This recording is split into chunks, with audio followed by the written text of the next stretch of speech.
The Comedy of Monarchical Demise, a hilarious history. From the dawn of civilization, kings have ruled, but sometimes their exits are as noteworthy as their reigns. Here's a funny take on some of the most hilarious deaths of kings in history. Imagine King Adolf Fredrik of Sweden, a generous soul and lover of food. One fine day in 1771, he decided to party like there was no tomorrow. After devouring lobster, caviar, and champagne, he savored his favorite dessert, semla. 14 semlas later, he was no more. Death by dessert, anyone? Fast forward to 1063, King Edward the Confessor, with his affinity for the dramatic.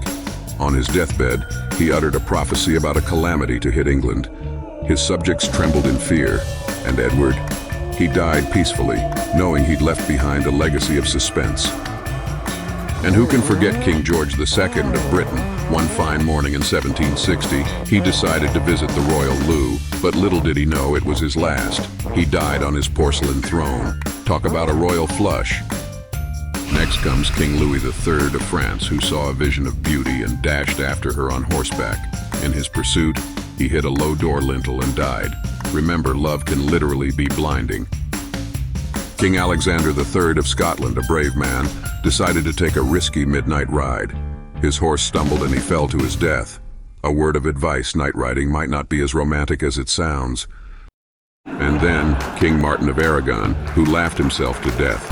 After consuming an entire goose, a jester told him a joke, and he literally died laughing.